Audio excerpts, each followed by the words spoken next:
Samhita, you tell the Dhyana shloka, and Srividya, you can recite the first 5 shlokas, ma. Then next 5 shlokas, Samhita, you recite. Okay? By that time, I should get ready. Let me see. Okay? Start, ma. आर्यामेव विभावयन् मनसि यः पादारविन्दं पुरः पश्यन्नारभते स्तुतिं स नियतं लब्ध्वा कटाक्षच्छविं कामाक्ष्या मृदुलस्मितांशुलहरी ज्योत्स्नावयस्यान्विताम् आरोहत्यपवर्गसौधवलभीम् आनन्दवीचीमयीम्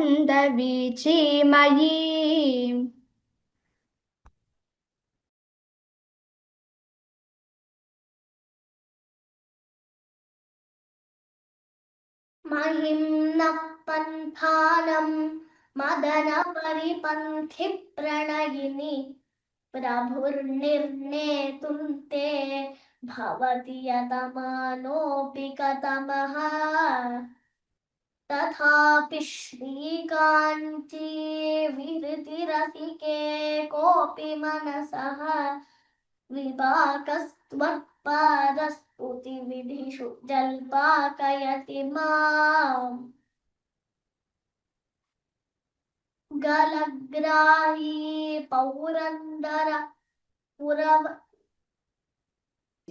गलग्राही पौरन्दरपुरवनी पल्लवरुचाम् धृतप्राथम्यानाम् अरुणमः सामादिमगुरुः समिन्धे बन्धूकस्तबकसह युद्ध्वा दिशि दिशि प्रसर्पन् कामाक्ष्याः चरणकिरणानामरुणिमा Merari 1 minute, ma'am.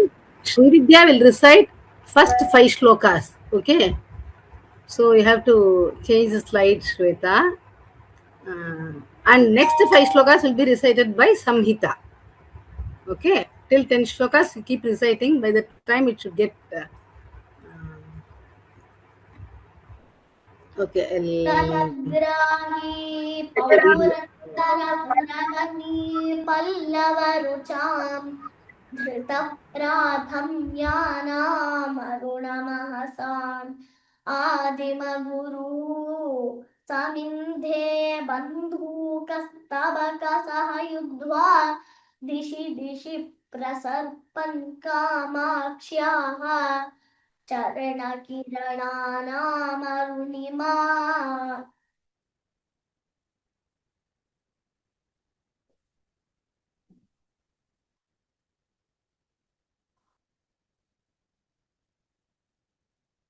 मरालीनां यानाभ्यसनकलनामूलगुरवे दरिद्राणां त्राणव्यतिकरतुरोद्यानतरवे तमस्काण्डप्रौढिप्रकटनतिरस्कारपटवे जनोऽयं कामाक्ष्याः चरणनलिनाय स्पृहयते वहन्ती सैन्दूरीं सरणिमवनं रामरपुरी पुरन्ध्री सीमन्ते कविकमलबालार्कसुषमा त्रयी सीमन्तिन्याः स्तनतटनिचोलारुणपटी विभान्ति कामाक्ष्याः पदनलिनकान्तिर्विजयते प्रणम्रीभूतस्य प्रणयकलहत्रस्तमनसः स्मरारातेष्टूडावियति हिमकरः ययोस्सान्ध्यां कान्तिं वहति सुषमाभिश्चरणयोः तयोर्मे कामाक्ष्याः हृदयमपतन्द्रं विहरताम् ययोः पीठायन्ते विबुधमुकुटीनां पटलिकाः ययोः सौधायन्ते स्वयमुदयभाजो भणितयः ययोर्दासायन्ते सरसिजभवाद्याश्चरणयोः तयोर्मे कामाक्ष्याः दिनमनुवरीवर्तु हृदयम्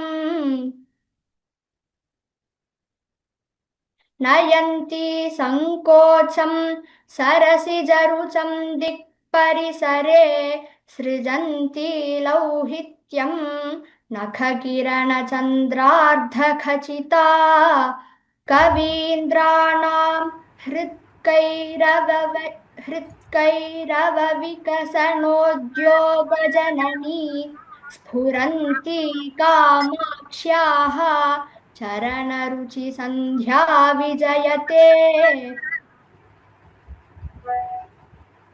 वीरावैर्माञ्जीरैः किमपि कथयन्तीव मधुरं पुरस्तादानं रे विजयिनि स्मेरवदने वयस्येव प्रौढा शिथिलयति या प्रेमकलह प्ररोहं कामाक्ष्याः चरणयुगली सा विजयते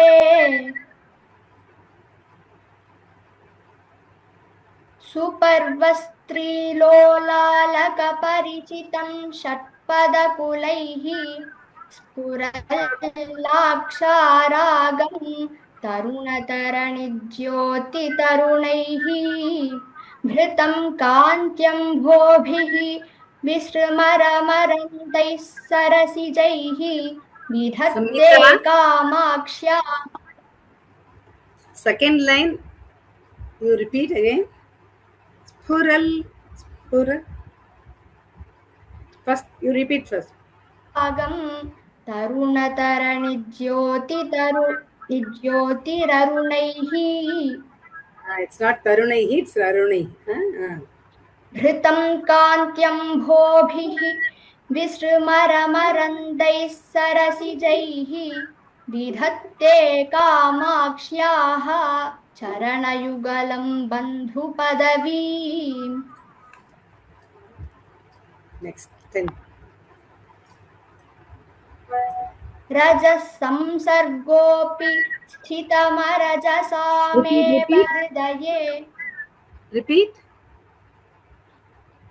रजः संसर्गेऽपि स्थितमरजसामेव हृदये परं रक्तत्वेन स्थितमपि विरक्तैकशरणम् अलभ्यं मन्दानां दधदपि सदा मन्दगतितां विधत्ते कामाक्ष्याः चरणयुगमाश्चर्यलहरीम्. Okay. I think we'll move on to the next shloka. And finally, at the end, let us have a full recitation of 1 to 15. I'll do that so that you can have the recording for your revision. One of the panelists asked me whether you can tell all the shlokas. Okay, we'll have come to the first slide. Okay, let me recite 1 to 10 shlokas now. After today's class, I'll tell all the remaining shlokas, whatever I've taught today, that I'm going to teach today. Okay, 1 to 10, I'll recite now. You can have it for your revision. महिम्नः पन्थानं मदनपरिपन्थिप्रणयिनि प्रभुर्निर्णेतुं ते भवति यतमानोऽपि कतमः तथापि श्रीकाञ्चीविहृतिरसिके कोऽपि मनसः विपाकस्त्वत्पादस्तुतिविधिषु जल्पाकयति माम्. Next. गलग्राही पौरन्दरपुरवनी पल्लवरुचाम् धृतप्राथम्यानाम् अरुणमहसामादिमगुरुः समिन्धे बन्धूकस्तबकसह युद्ध्वा दिशि दिशि प्रसर्पन् कामाक्ष्याः चरणकिरणानामरुणिमा.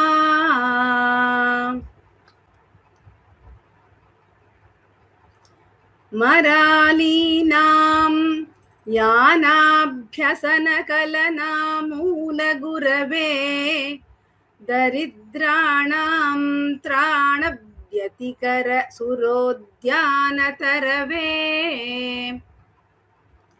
तमस्काण्डप्रौढिप्रकटनतिरस्कारपटवे जनोऽयं कामाक्ष्याः चरणनलिनाय स्पृहयते.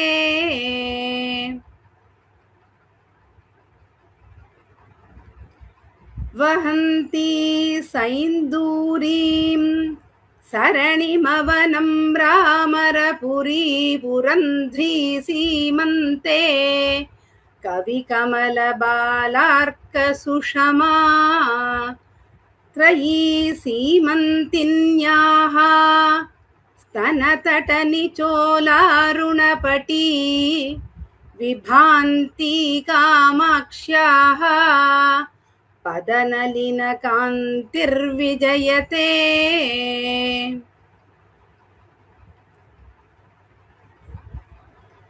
प्रणम्रीभूतस्य प्रणयकलहत्रस्तमनसः स्मरारातेश्चूडावियति गृहमेधीः मकरः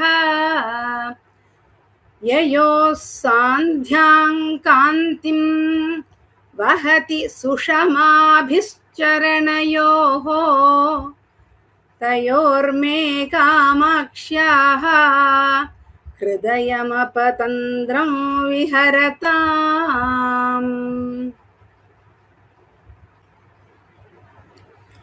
ययोः पीठायन्ते विबुधमुकुटीनां पटलिकाः ययोः सौधायन्ते स्वयमुदयभाजो भणितयः ययोर्दासायन्ते सरसिजभवाद्याश्चरणयोः तयोर्मे कामाक्ष्याः दिनमनुवरीवर्तु हृदयम्.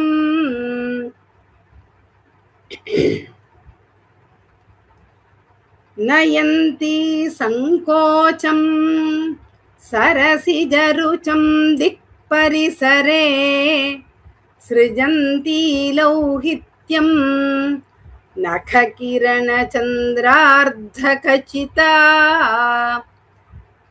कवीन्द्राणां हृत्कैरवविकसनोद्योगजननी स्फुरन्ती कामाक्ष्याः चरणरुचिसन्ध्या विजयते.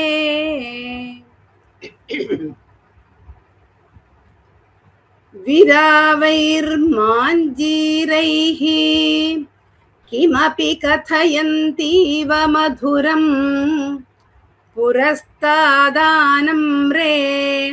पुरविजयिनि स्मेरवदने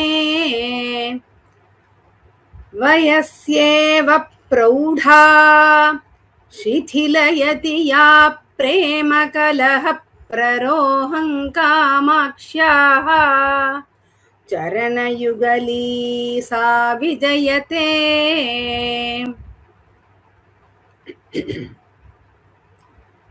सुपर्वस्त्रीलोलालकपरिचितं षट्पदकुलैः स्फुरल्लाक्षारागं तरुणतरणिज्योतिररुणैः भृतं कान्त्यम्भोभिः विसृमरमरन्दैः सरसिजैः विधत्ते कामाक्ष्याः चरणयुगलं बन्धुपदवीम्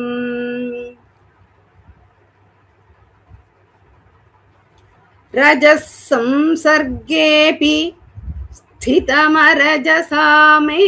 हृदये परं रक्तत्वेन स्थितमपि विरक्तैकशरणम् अलभ्यं मन्दानां दधदपि सदा मन्दगतितां विधत्ते कामाक्ष्याः चरणयुगमाश्चर्यलहरीम्. Okay, we'll move on to the new shloka. Now Samhita, you can repeat. Okay.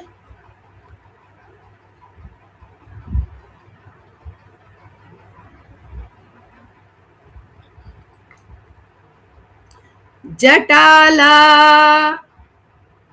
जटाला जटाला Manjir Manjir Manjir स्फुरदरुण स्फुरदरुण स्फुरदरुण रत्नांशुनिकरैः रत्नांशुनिकरैः रत्नांशुनिकरैः जटाला Manjir स्फुरदरुण रत्नांशुनिकरैः जटाला Manjir स्फुरदरुण रत्नांशुनिकरैः जटाला Manjir स्फुरदरुण रत्नांशुनिकरैः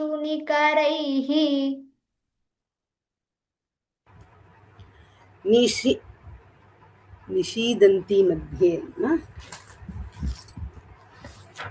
1 minute.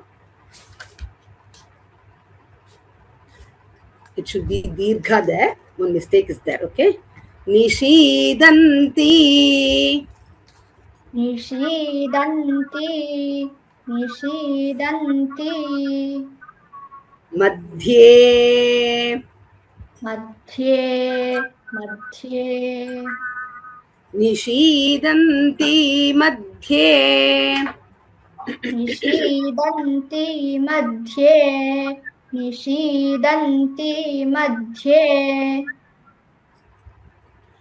नख रुचिझरी नखरुचिधरी नखरुचिधरी गाङ्गपयसाम्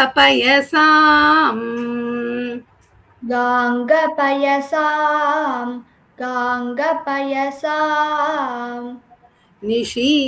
निशीदन्ति मध्ये नखरुचिझरी गाङ्गपयसाम् निषीदन्ति मध्ये नखरुचिधरी गाङ्गपयसां निषीदन्ति मध्ये नखरुचिधरी गाङ्गपयसां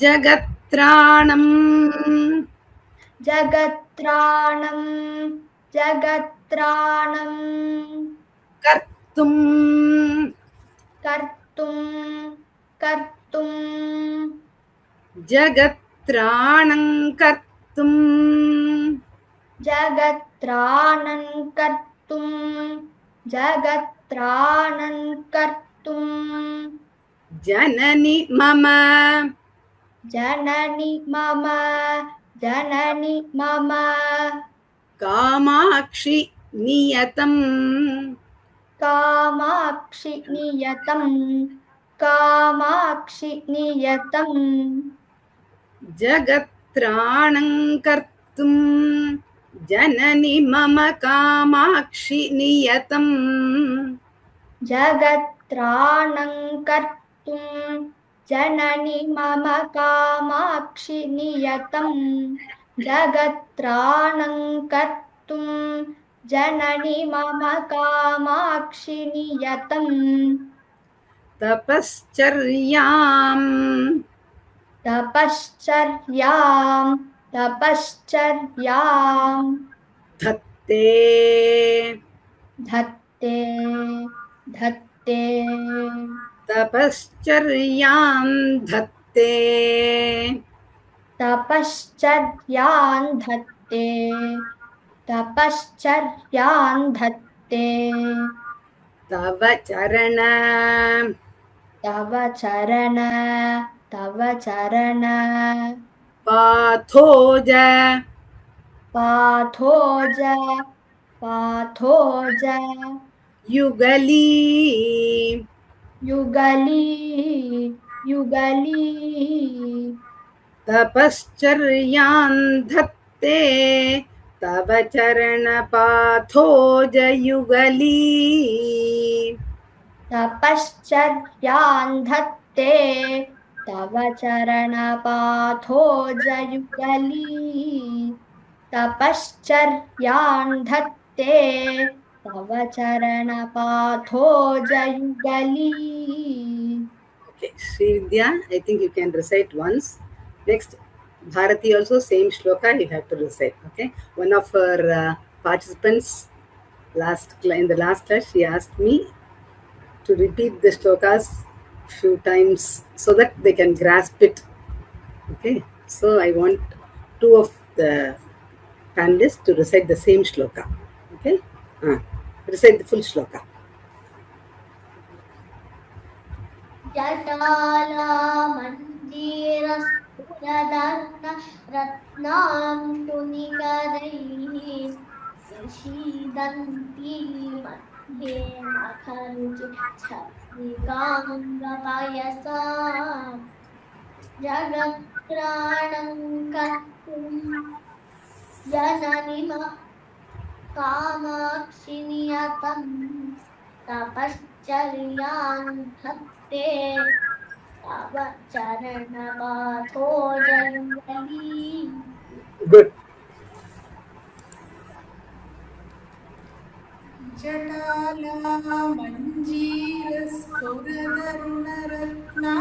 जटालामञ्जीरस्फुरदरुणरत्नांशुनिकरैः निशीदन्ती मध्ये नखरुचिझरीगाङ्गपयसाम् जगत्त्राणं कर्तुं जननि मम कामाक्षि नियतम् तपश्चर्यां धत्ते तव चरणपाथोजयुगली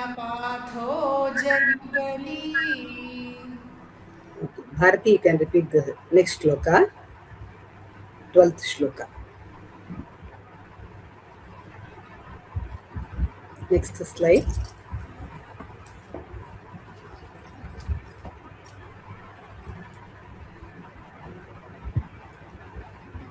तुला कोटिद्वन्द्व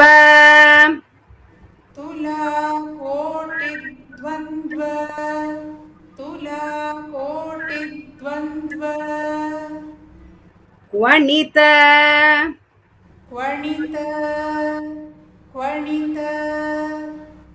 भणिता भीति भणिता भीति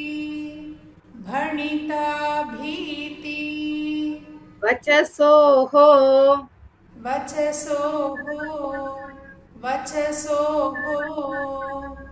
तुला कोटिद्वन्द्व क्वणित भणिता भीति वचसोः तुला कोटिद्वन्द्व क्वणित भणिता भीति वचसोः तुला कोटिद्वन्द्व क्वणित भणिता भीति वचसोः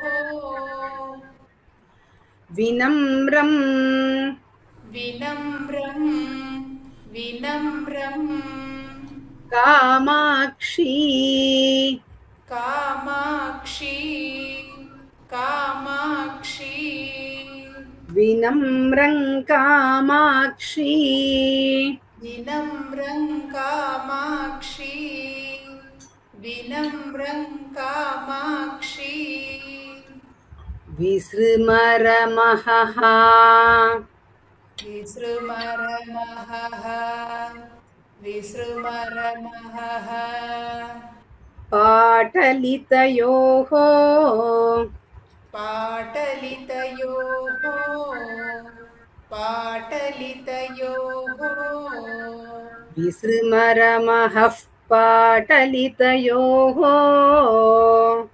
विसृमरमहः पाटलितयोः विसृमरमहः पाटलितयोः विनम्रं कामाक्षी विसृमरमहः पाटलितयोः विनम्रं कामाक्षी विसृमरमहः पाटलितयोः विनम्रं कामाक्षी विसृमरमहः पाटलितयोः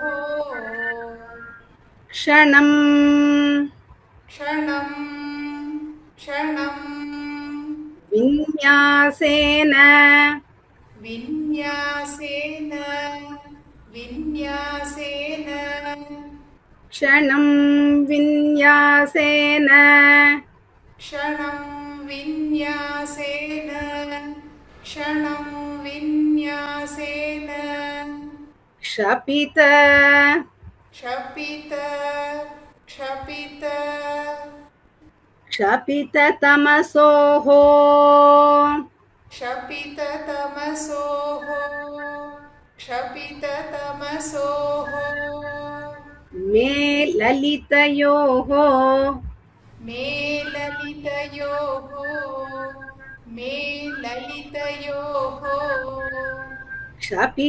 क्षपिततमसोर्मे ललितयोः क्षपिततमसोर्मे ललितयोः क्षपिततमसोर्मे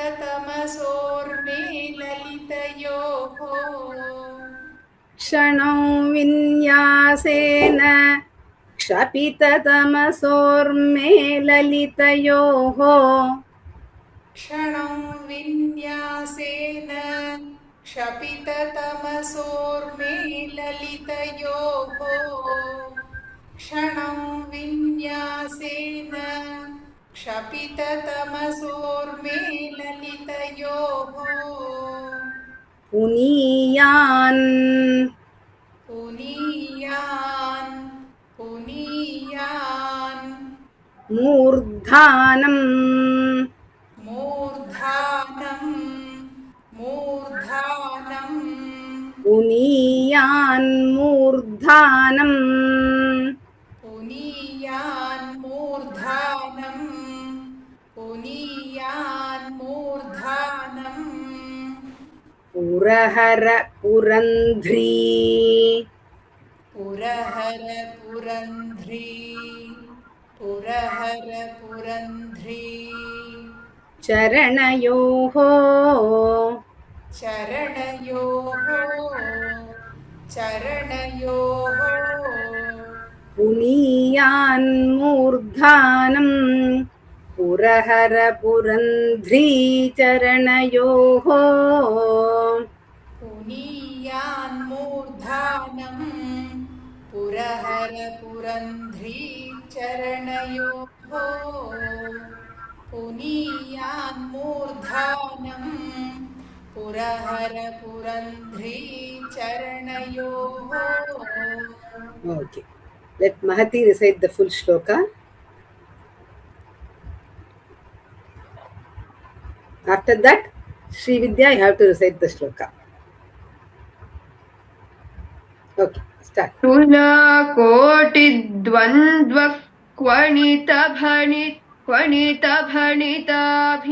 क्वणितभणिताभीतिवचसोः विनम्रं कामाक्षी विक्रमरमः पाटलितयोः क्षणं विन्यासेन क्षपिततमसोर्मेललितयोः पुनीयान्मूर्धानम् पुरहरपुरन्ध्रीचरणयोः Srividya.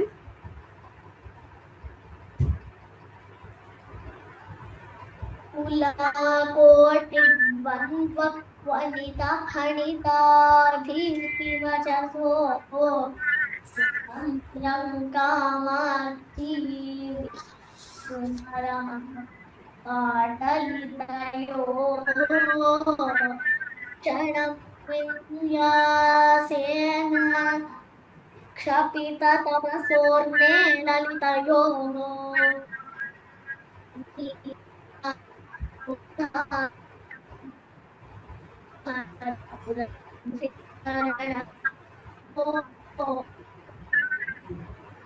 Okay.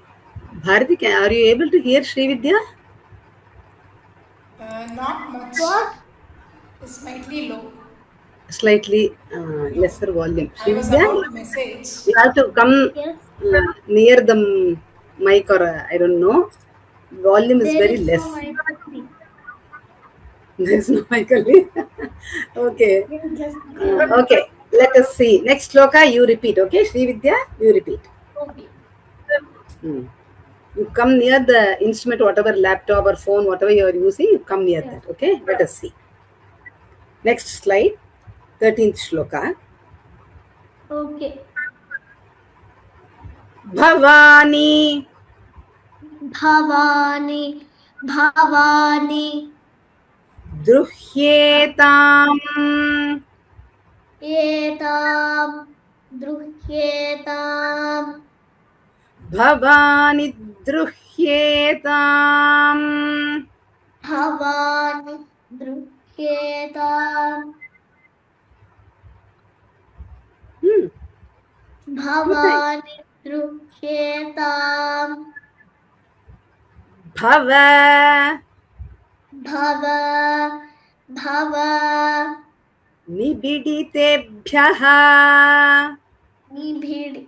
निबीडितेभ्यः निबीडितेभ्यः Mama Muhuhu मम मुहुः मम मुहुः Bhavanibiditebhyo Mama Muhuhu भवनिबीडितेभ्यो मम मुहुः भवनिबीडितेभ्यो मम मुहुः तमो व्यामोहेभ्यः तमो व्यामोहेभ्यः तमो व्यामोहेभ्यः तव जननी तव जननी कामाक्षि चरणौ कामाक्षि चरणौ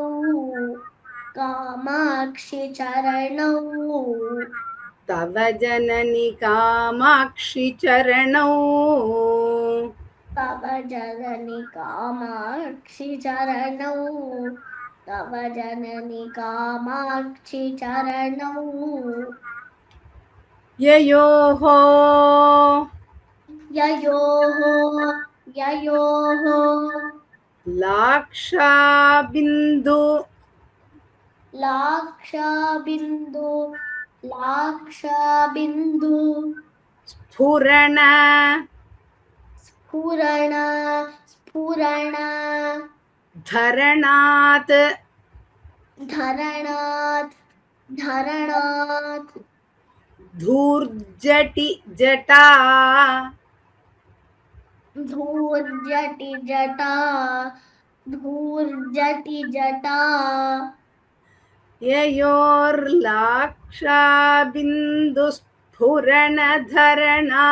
ययोर्लाक्षाबिन्दुस्फुरणधरणाद्धूर्जटि जटा ययोर्लाक्षाबिन्दुस्फुरण धरणाद्धूर्जटि जटा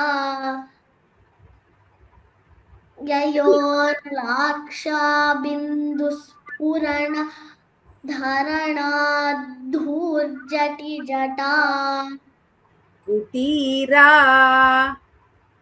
कुटीरा कुटीरा शोणाङ्कम् शोणाकं शोणाकं कुटीरा शोणाङ्कम् तीरा शोणाकं कुटीरा शोणाकं वहति वहति वहति वपुरेण वपुरेण वपुरेण अङ्ककलिका अङ्ककलिका अङ्ककलिका वहति वपुरेणाङ्ककलिका वहति वपुरेणाङ्ककलिका वहति वपुरेणाङ्ककलिका ययोर्लाक्षाबिन्दुस्फुरण धरणाद्धूर्जटि जटा कुटीरा शोणाङ्कम् वहति वपुरेणाङ्ककलिका ययोर्लाक्षाबिन्दुस्फुरण धरणाद्धूर्जटि जटा कुटीरा शोणाकं वहति वपुरेणाङ्ककलिका Repeat.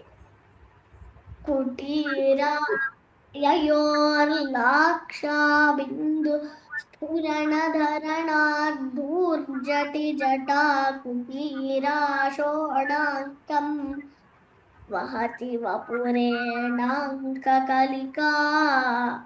Okay. Bharati, you can recite the full shloka. After Bharati, the same shloka has to be recited by Mahati. Then third time again by Samhita. Okay? Little difficult. So 3 panelists will repeat the same shloka. Repeat. So that all the participants can repeat with you. Okay? भवानि द्रुह्येतां भवनि बिडितेभ्यो मम मुहुः तमो व्यामोहेभ्यः तव जननि कामाक्षि चरणौ ययोर्लाक्षाबिन्दुस्फुरणधरणाद्धूर्जटि जटा कुटीरा शोणाकं वहति वपुरेणाङ्ककलिका. Okay. Good. Mahati? भवानि द्रुह्येताम् भवनि बिडितेभ्यो मम मुहुः तमो व्यामोहेभ्यः तव जननि कामाक्षि चरणौ योर्लाक्षाबिन्दुस्फुरणधरणाद्धूर्जटि जटा कुटीरा शोणाङ्कम् वहति वपुरेणाङ्ककलिका. भवानि द्रुह्येताम् भवनि बिडितेभ्यो मम मुहुः तमो व्यामोहेभ्यः तव जननि कामाक्षि चरणौ ययोर्लाक्षाबिन्दुस्फुरणधरणाद्धूर्जटि जटा कुटीरा शोणाङ्कं वहति वपुरेणाङ्ककलिका.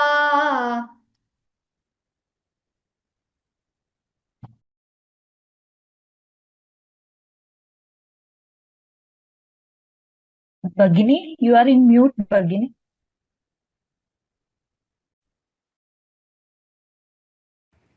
Okay. Next shloka, Samhita, you have to repeat. 14th shloka. Okay. पवित्रीकुर्युर्नः पवित्रीकुर्युर्नः पवित्रीकुर्युर्नः पदतलभुवः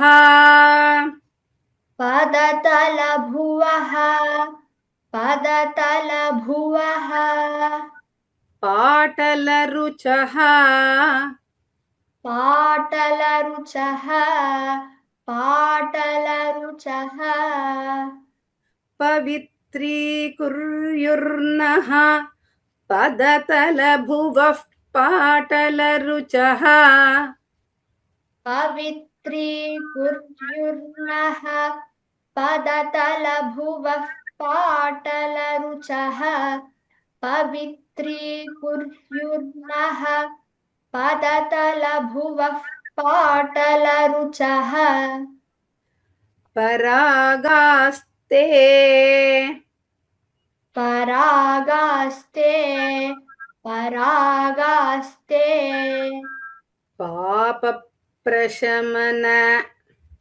पापप्रशमन पापप्रशमन धुरीणाः धुरीणाः धुरीणाः परशिवे परशिवे परशिवे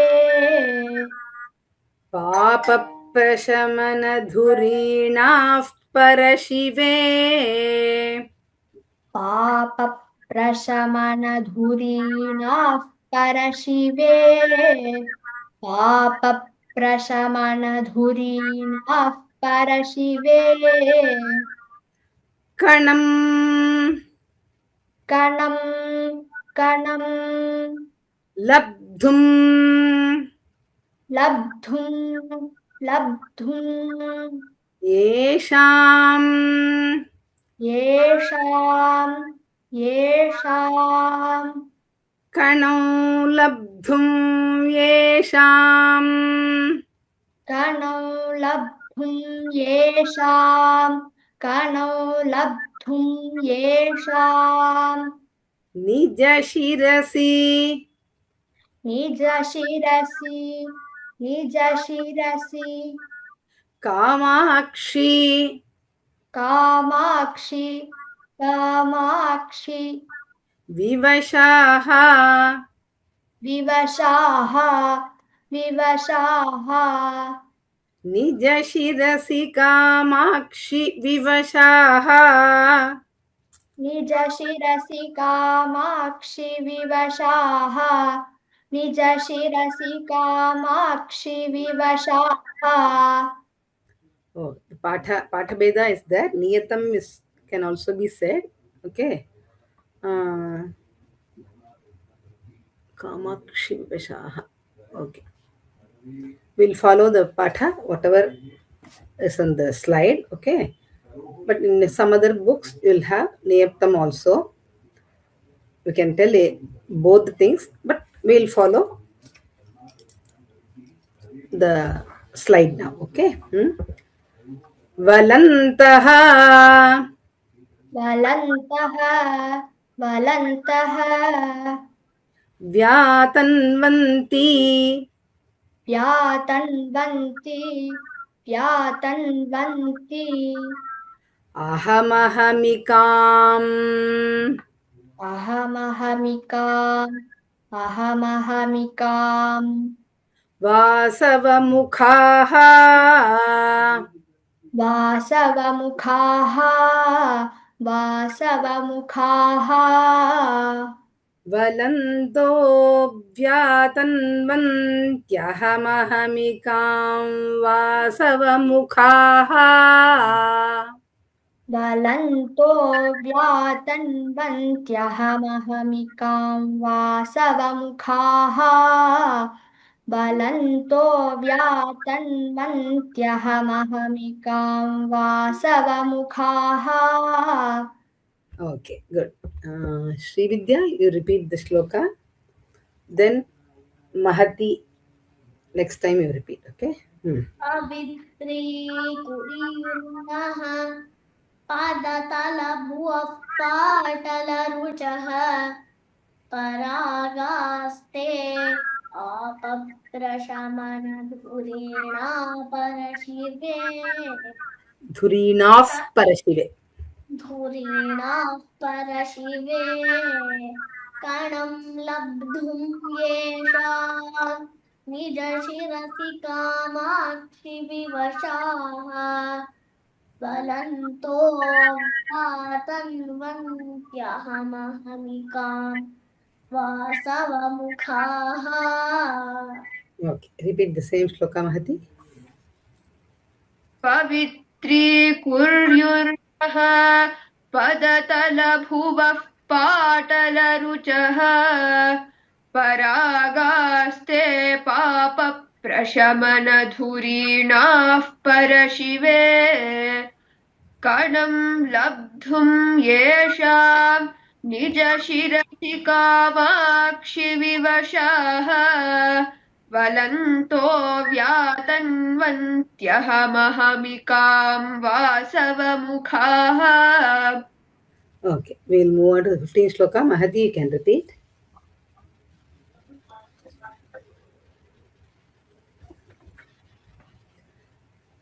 Balaka Balaka Balaka मालाभिः मालाभिः मालाभिः नखरुचिमयीभिः नखरुचिमयीभिः नखरुचिमयीभिः परिवृते परिवृते परिवृते बलाकामालाभिः नखरुचिमयीभिः परिवृते बालाकामालाभिः नखरुचिमयीभिः परिवृते बालाकामालाभिः नखरुचिमयीभिः परिवृते विनम्र विनम्र विनम्र स्वर्णारी स्वर्णारी स्वर्णारी विकचकच विकचकच विकचकच कालाम्बुदकुले कालाम्बुदकुले कालाम्बुदकुले विनम्रस्वर्णारी विकचकच कालाम्बुदकुले विनम्रस्वर्णारी विकचकच कालाम्बुदकुले विनम्रस्वर्णारी विकचकच कालाम्बुदकुले स्फुरन्तः स्फुरन्तः स्फुरन्तः कामाक्षी कामाक्षि कामाक्षि स्फुरन्तः कामाक्षी स्फुरन्तः कामाक्षि स्फुरन्तः कामाक्षि स्फुटदलित स्फुटदलित स्फुटदलित बन्धूक बन्धूक बन्धूक सुहृदः सुहृदः सुहृदः स्फुटदलित बन्धूक सुहृदः स्फुटदलित बन्धूक सुहृदः स्फुटदलित बन्धूक सुहृदः तटिल्लेखायन्ते तटिल्लेखायन्ते तटिल्लेखायन्ते तव चरण तव चरण तव चरण पाथोज किरणाः पाथोज किरणाः पाथोज किरणाः तव चरण पाथोज किरणाः तव चरण पाथोज पाथोजकिरणाः तव चरणपाथोजकिरणाः. Okay, good. Bharati, you can repeat first time, second by Sri Vidya, again third by Samhita. 3 times same shloka repetition. Yeah. बलाकामालाभिः नखरुचिमयीभिः परिवृते विनम्रस्वर्णारी विकचकचकालाम्बुदकुले स्फुरन्तः Kamakshi Repeat. Bharati, repeat. स्फुरन्तः Kamakshi स्फुटदलितबन्धूकसुहृदः Kamakshi, Hraswa. Okay. तटिल्लेखायन्ते तव चरणपाथोजकिरणाः. Okay. Sri Vidya. बलाकामालाभिः नखरुचिमयीभिः परिवृते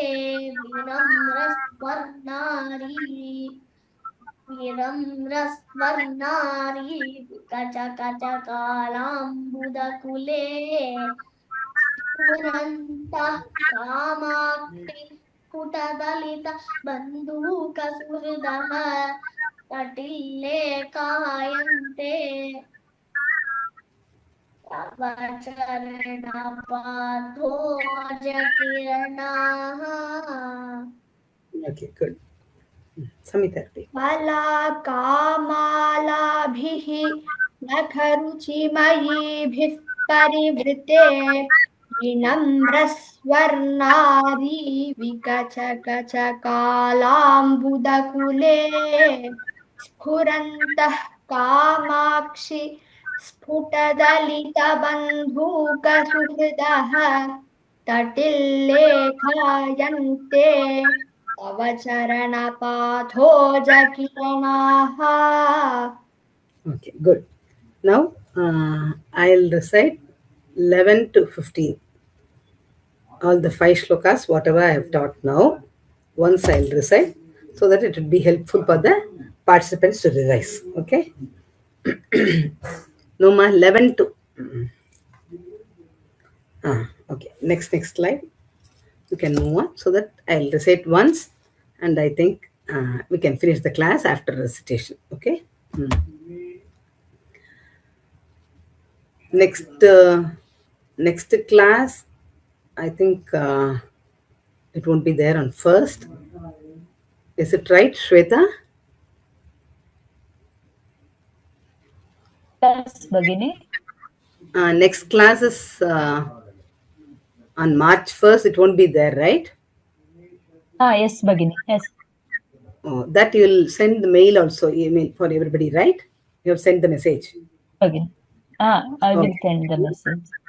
Okay. Next Sunday is a holiday. Okay, because at Guruvayur, Narayanim Parayanam will be there by the Vyoma students and also the Vyoma teachers. Okay. So after that we can meet on March 8th. Okay.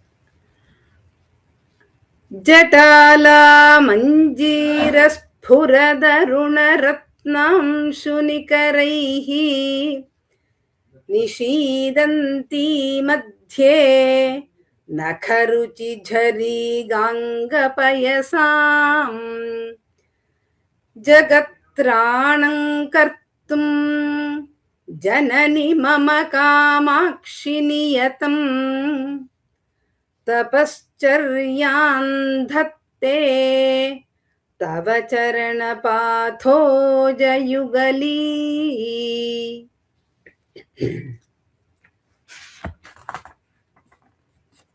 Next. Tula Koti Dvandva Kvanita Bhanita Bhiti Vachasoho विनम्रं Kamakshi विस्मरमहः पाटलितयोः क्षणं विन्यासेन क्षपिततमसोर्मेललितयोः पुनीयान्मूर्धानं पुरहरपुरन्ध्रीचरणयोः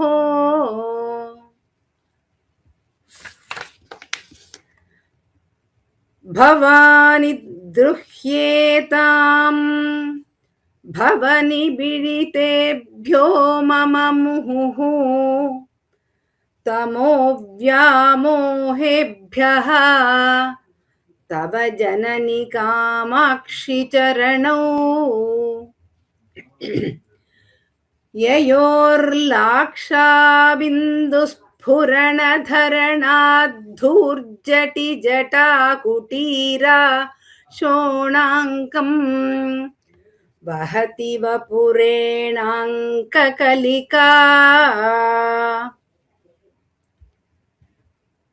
पवित्रीकुर्युर्नः पदतलभुवः पाटलरुचः परागास्ते पापप्रशमनधुरीणाः परशिवे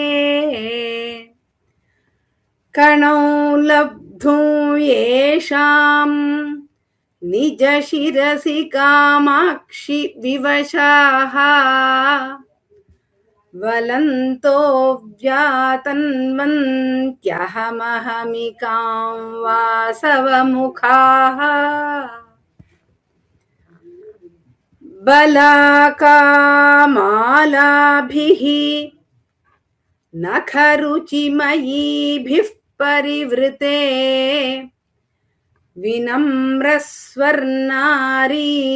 विकचकचकालाम्बुदकुले स्फुरन्तः कामाक्षि स्फुटदलितबन्धूकसुहृदः तटिल्लेखायन्ते तव चरणपाथोजकिरणाः. One more Pathaveda, Tadillekhayante. Another one is Tadillekhayante. We will use Tadillekhayante itself, okay? Right. I think it's exactly 7:30. We'll finish off the class. If you have any questions, we'll take it on March 8th. Any suggestion or questions, okay? I'll finish the class now. We'll tell Buddhir Balam Yashodhairyam. Bharati, you can tell and we can finish. Okay? बुद्धिर्बलं यशोधैर्यं निर्भयत्वम् अरोगता अजाढ्यं वाक्पटुत्वं च हनुमत्स्मरणात् भवेत्. Again, I'll repeat once. Okay? Small letters, letter mistakes are there. You can correct it next time. I have not taught in this Vyoma, but just I wanted to tell at the end Hanuman Shloka. Okay? बुद्धिर्बलं यशोधैर्यं निर्भयत्वमरोगता अजाड्यं वाक्पटुत्वं च हनुमत्स्मरणात् भवेत्. राम राम राम. पुनर्मिलामः.